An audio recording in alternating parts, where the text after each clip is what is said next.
A rich widow walked into a boardroom with a janitor. What happened next left millionaires speechless. The air inside the Harrington Enterprises boardroom was thick with anticipation. The kind that makes people sit up straighter, exchange glances, and whisper under their breath. A high-stakes meeting was about to begin, one that could determine the company's future. But no one was prepared for what happened next. When Eleanor Harrington walked in, she wasn't alone. Her sharp heels clicked against the marble floor as she moved with the kind of quiet confidence that made even the most arrogant men in the room shrink in their seats. But it wasn't her presence that left the executives stunned. It was the man walking beside her. Daniel wasn't wearing a tailored suit. He wasn't holding a leather briefcase or adjusting a Rolex. His uniform was a dark blue janitor's jumpsuit, and in his hand was a cleaning rag he had probably forgotten to put down. Silence. Executives exchanged baffled looks, shifting in their seats as if trying to confirm whether they were really seeing what they thought they were seeing. The CFO, Lawrence Whitman, cleared his throat, forcing a polite smile. "Mrs. Harrington, I—" Eleanor raised a hand, cutting him off before he could embarrass himself further. "I invited him." Daniel looked down, clearly uncomfortable. His shoulders were stiff, and he wasn't making eye contact with anyone. It was as if he had been dropped into the wrong world, a place where he didn't belong. And yet, here he was. The executives were waiting for an explanation. This was supposed to be a critical business meeting with shareholders. Numbers, profits, losses. The kind of conversations that happened behind closed doors, with suits and cigars and deals whispered over steak dinners. Not janitors. Eleanor took her seat at the head of the long glass table. She tilted her head slightly, as if enjoying the discomfort in the room. Then, after a pause that felt like forever, she spoke. "I know what you're all thinking," she said, her voice calm. "And I don't care." But the truth was, no one in that room could have predicted what was coming next. Daniel could feel the weight of a dozen stares pressing down on him. He was used to being invisible, just another person moving through the hallways, cleaning up after people who never acknowledged his presence.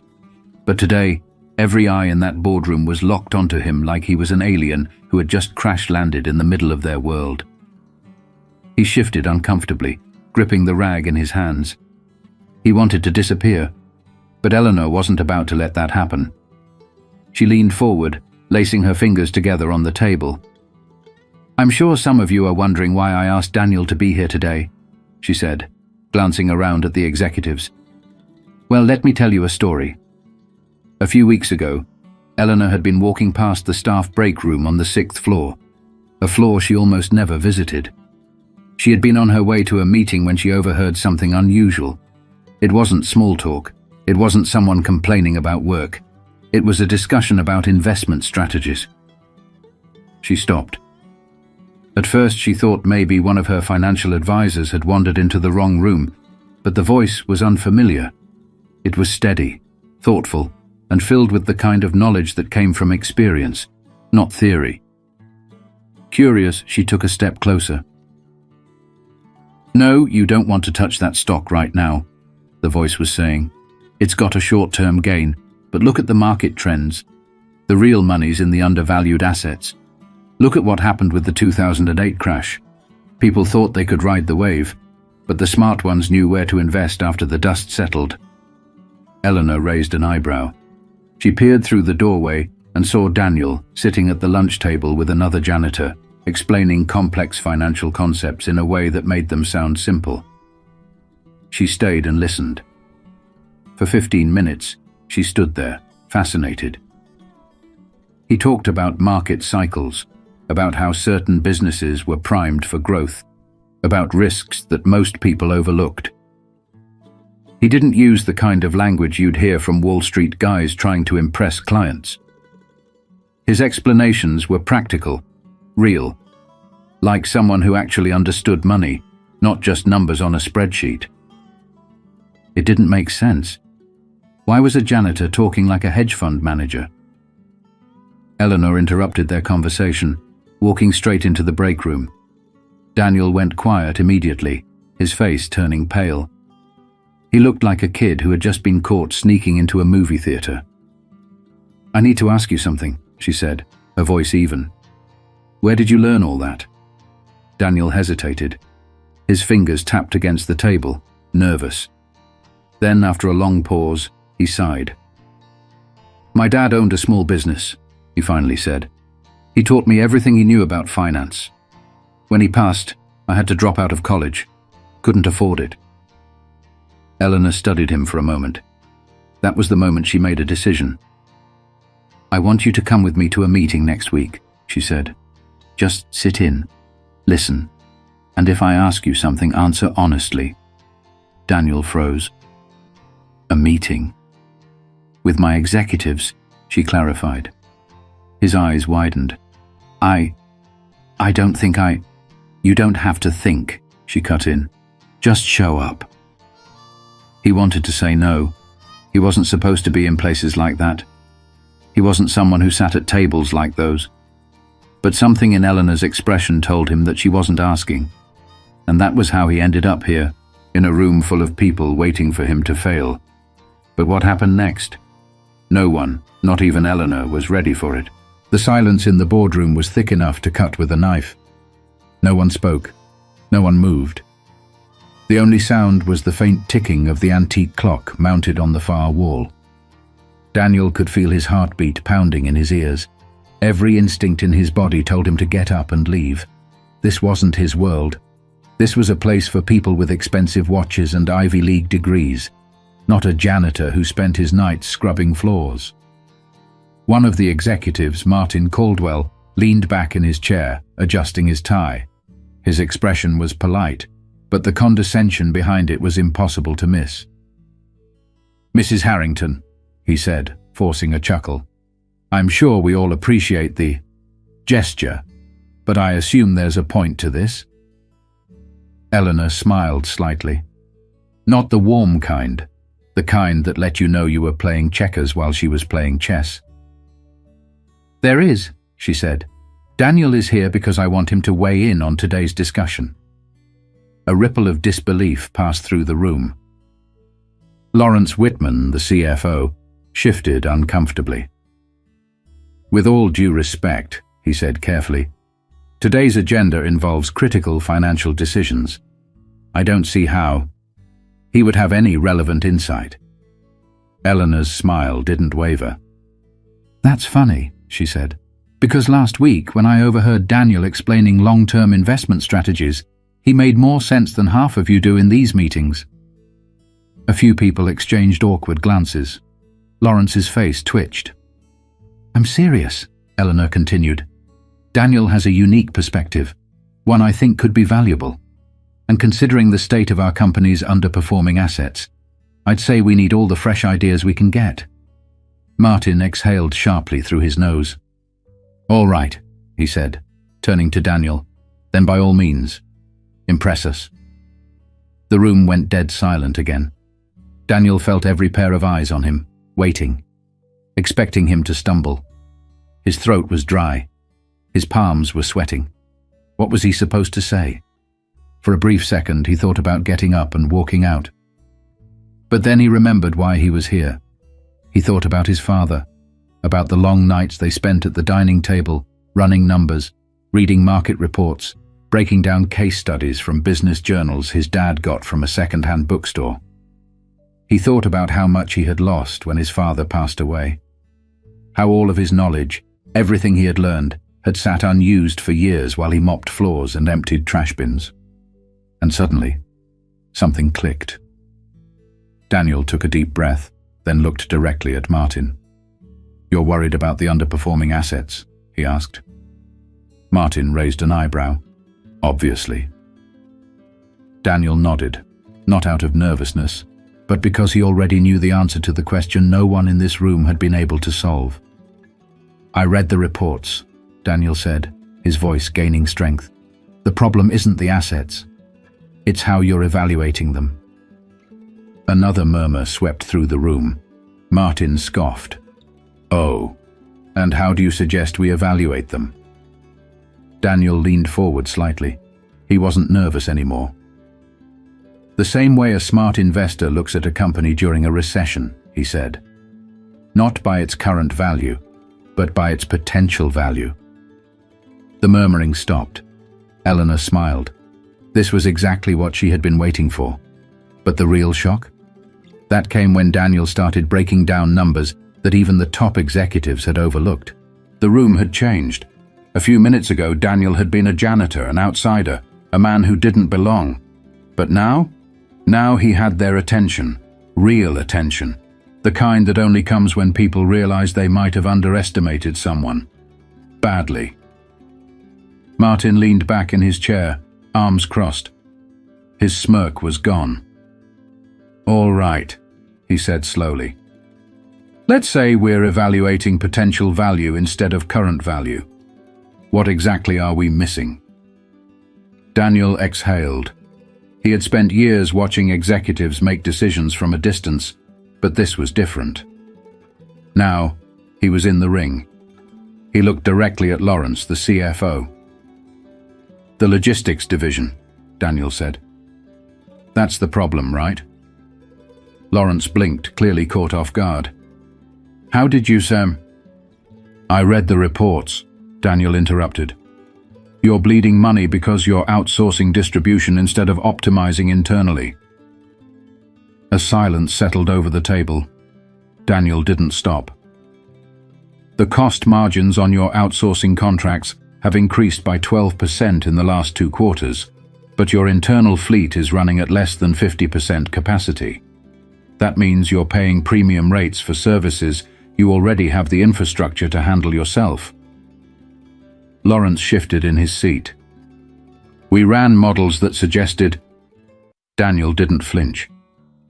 Your models were built on outdated fuel cost projections and pre-pandemic freight rates. They don't apply anymore. The room was so quiet, you could have heard a pin drop. A junior executive, Alyssa Chen, looked down at her tablet, scrolling quickly. Wait, she muttered under her breath. He's right. Daniel continued. You're sitting on millions in underutilized assets, he said. Instead of cutting jobs, restructure the distribution model. Use the fleet. Cut outsourcing by 30%. That alone saves you at least $8 million annually. Another executive, a senior analyst, spoke up. If that's true, then why didn't we see it? Daniel turned to him. Because you weren't looking for it. A murmur spread across the table.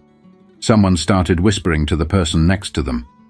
Martin's face darkened, but he didn't say anything. Eleanor, sitting quietly at the head of the table, finally spoke. That's why Daniel is here, she said. The weight of her words settled over the room. Daniel swallowed hard. He wasn't sure if he had just made a career or a mistake. But then Lawrence let out a slow breath and leaned forward. Can you show us how to implement it? Daniel hesitated. This was the moment where he could back down or step up. He clenched his fists under the table. Then, with a voice steadier than he expected, he said, Yes. But no one was prepared for what Eleanor would say next. Silence stretched across the boardroom, thick and heavy. It was the kind of silence that followed a shift in power, a moment where things could no longer go back to the way they were before. Daniel had done the impossible. He hadn't just spoken up, he had proven them wrong. And now, everyone in that room knew it. Lawrence ran a hand over his jaw, glancing at Eleanor, then back at Daniel. His voice, once skeptical, was now careful. You're telling me we can cut $8 million in costs just by restructuring logistics? Daniel nodded. Alyssa Chen was still scrolling through numbers on her tablet, whispering calculations under her breath. It actually checks out, she murmured, almost to herself. Another executive leaned forward. And you figured this out just by reading reports? Daniel hesitated for a split second. He could feel the eyes on him. These were people who had spent years in corporate offices, sitting in high-backed leather chairs, making decisions that affected thousands of employees. And yet, here he was, a janitor, telling them something they should have already known. He chose his words carefully. "I pay attention," he said simply. A few of the executives exchanged looks, some impressed, some uneasy. "But Eleanor?" Eleanor was smiling. She turned to Lawrence. "How long have we been looking for a financial consultant?" Lawrence blinked. 6 months?" Eleanor nodded, then looked at Daniel. "You want the job?" The air shifted. Daniel stiffened. "What?" "I'm offering you a job," Eleanor repeated. Her voice was calm, firm, like she had made the decision long before she even walked into this meeting. "Financial consultant. Effective immediately." The room erupted. Martin's chair scraped loudly against the floor as he shot up from his seat. "Eleanor, be serious. You're offering a janitor a consultant position? Just like that?" Eleanor didn't flinch. "Yes." Lawrence pinched the bridge of his nose. "With all due respect, this isn't how we hire people." "It is today," Eleanor cut in. Martin let out a sharp, incredulous laugh. "You can't just—" "I own this company, Martin," Eleanor said, tilting her head. "I can do whatever I want." The room froze. Daniel sat there, stunned, his brain barely catching up to what was happening. A minute ago, he had been the janitor, the guy who mopped floors and emptied trash cans. Now he was being offered a seat at the table. I don't even have a degree," Daniel stammered. Eleanor waved a hand dismissively. "And half the idiots running billion-dollar hedge funds do?" She leaned forward, her gaze locked onto his. "I don't care about degrees, Daniel. I care about results. You saw something no one else in this room did. You solved a problem that's been eating into our profits for over a year, and I don't reward talent by letting it go to waste." Daniel's hands were sweating. He could barely breathe. I don't know what to say." Eleanor smiled. "Say yes." He should have hesitated. He should have overthought it. He should have worried about the fact that he didn't belong in a world like this. But for the first time in years, he didn't feel like a janitor anymore. He felt like someone who had earned his place. Daniel took a deep breath, and then he said the one word that would change his life forever. "Yes." But what happened after that? No one, not even Daniel, was ready for the truth that came next. The room was still buzzing when the meeting wrapped up. Executives whispered among themselves, some still reeling from Eleanor's decision, others secretly impressed by what had just happened. But Daniel was still trying to process it all. 1 minute he was a janitor. The next, he was a financial consultant at one of the most powerful companies in the city. It didn't feel real. As the board members filed out, Eleanor remained seated, watching Daniel with the kind of knowing look that made it clear. She had planned this from the start. "Walk with me," she said. Daniel hesitated, but he followed. They stepped out of the boardroom and into the private elevator, a place he'd never been before. The doors slid shut with a soft hum. For a moment, there was only silence between them. Then Eleanor spoke. "You think this was luck?" she asked, pressing the button for the top floor. Daniel shifted uncomfortably. "Wasn't it?"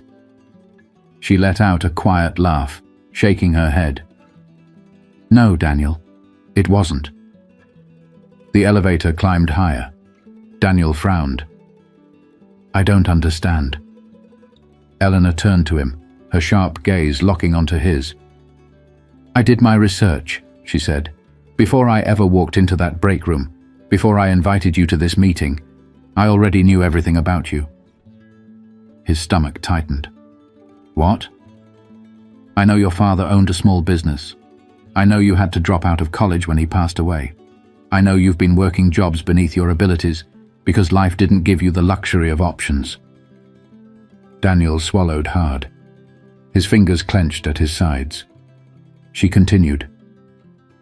I also know that for the past 3 years, you've been reading financial reports in the janitor's closet during your breaks. I know you check stock trends on your phone before you clock in, and I know that every single person in this company has overlooked you. Until today. The weight of her words settled deep in his chest. This wasn't random. It wasn't a whim. She had been watching him. Daniel didn't know what to say. The elevator dinged. The doors slid open, revealing Eleanor's private office, a place most people in the company had never even seen. Floor-to-ceiling windows stretched across the entire room, showcasing the city skyline. She stepped inside, motioning for him to follow. This company needs people who see things differently, she said, walking toward her desk.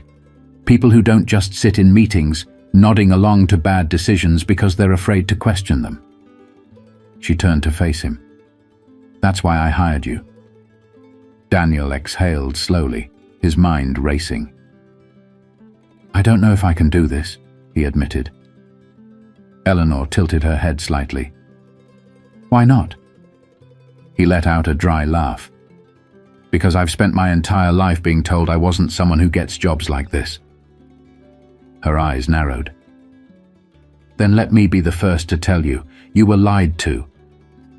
Daniel stared at her, the weight of her words settling into his chest. She leaned back against her desk, crossing her arms. You have 2 choices, she said. You can let this opportunity scare you back into playing small, or you can do what you've always done. Pay attention, learn fast, and prove every single person in that boardroom wrong. He hesitated. Then he met her gaze and nodded. I'm in. Eleanor's lips curved into the smallest smirk. Good, she said, because your first official task starts tomorrow. But what happened next would test Daniel in ways he never saw coming. The next morning, Daniel walked into Harrington Enterprises for the first time not as a janitor, but as a consultant. The moment he stepped off the elevator onto the executive floor, he felt it. The stares. Some were skeptical, some were surprised, a few even hostile. He wasn't supposed to be here, not in their eyes, but Eleanor's voice echoed in his head. You were lied to. He adjusted the brand new suit jacket Eleanor had sent to his apartment that morning. It wasn't fancy, but it fit, and that was all that mattered. Alyssa Chen was waiting for him near the conference room. She glanced him up and down, her expression unreadable. Then, with a small nod, she handed him a stack of reports. Hope you're ready, she said. They're not going to go easy on you. Daniel took the papers, flipping through the numbers. He looked up, eyes steady. Good, he said.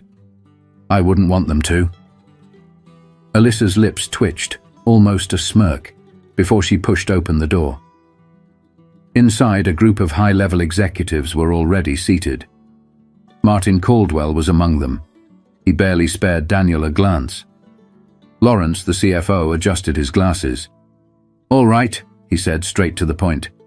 Harrington wants you to present a cost-saving strategy for logistics. Let's see what you've got.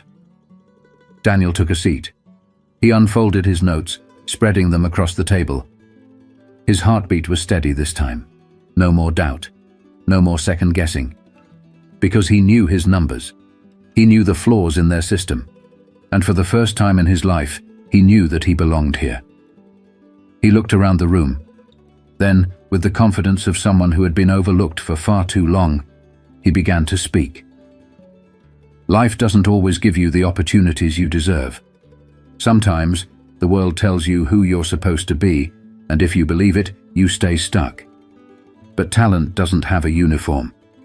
Intelligence doesn't come with a title. And sometimes, the only difference between sitting at the table and cleaning it is the chance to prove yourself. Daniel didn't get here because he was lucky. He got here because he was ready, long before anyone gave him a chance. So if you've ever been underestimated, if you've ever been told you don't belong, remember this. You don't need permission to be great. You just need someone to finally notice. If this story inspired you, don't forget to like, comment, and share it with someone who needs to hear this message today. And if you've ever been overlooked, tell us your story in the comments. Because sometimes all it takes to change a life is the right person paying attention.